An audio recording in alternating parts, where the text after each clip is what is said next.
As we enter the centennial years of the conflict between Armenians and the Ottoman Empire during World War I, Armenians have renewed demands for land reparations and official recognition of the alleged genocide. Meanwhile, Turks maintain that there's another side of the story that goes untold, or worse, ignored. In order to find common ground and make true progress, we must take an honest look at the complicated history behind the conflict. In doing so, it'll become clear that it's not a one-sided story. It's a complex tragedy in which each side suffered incredible losses. Founded in 1299 and spanning 600 years, the Ottoman Empire was vast, comprised of multiple ethnic and religious groups, which largely coexisted in peace. But as the empire began to weaken in the 19th century, European nations saw an opportunity to gain new territory. Taking advantage of a shared religion and manipulating hopes for independence, Russia encouraged some Ottoman Armenian groups to incite violent revolts against Turks in order to trigger counterattacks, encourage foreign intervention, and decrease stability. Starting in 1894, Armenian groups attacked several cities across Anatolia, triggering a deadly cycle of massacre and retaliation that cost thousands of Muslim and Armenian lives. The situation was escalated further by the onset of war. The Balkan War was soon followed by World War I in August 1914, and the conflict deepened as Armenians sided with Russia and the Allies against the Ottoman Empire. Armenian volunteers joined the Russian army to invade Anatolia, which they hoped would be the site of a new Armenian nation, with Van as its capital. As Russian forces moved on after capturing Van in April 1915, Armenian rebels wiped out the Muslim sections of the city.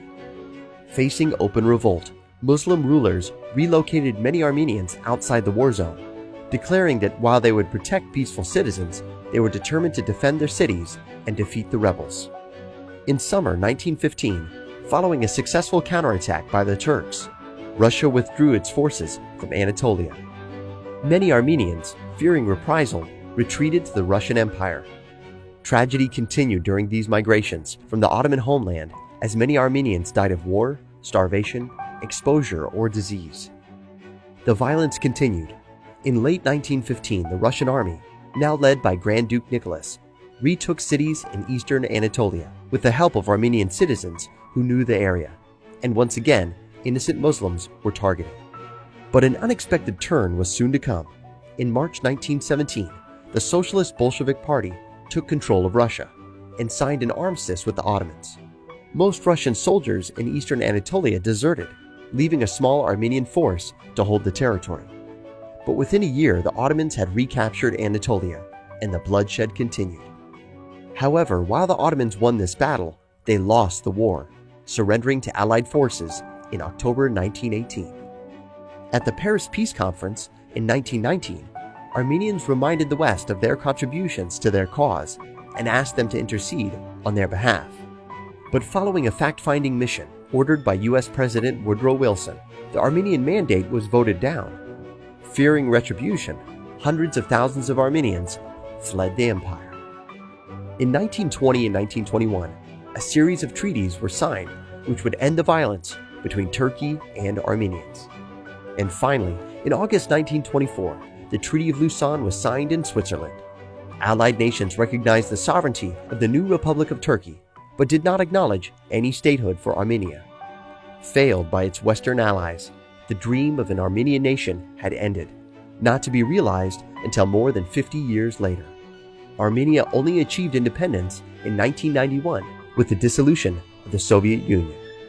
During these dark years of war, more than 2 million lives were lost, and these were not just Orthodox Christian Armenian lives, but Muslim, Christian, Jewish, Turks, Arabs, and Kurds.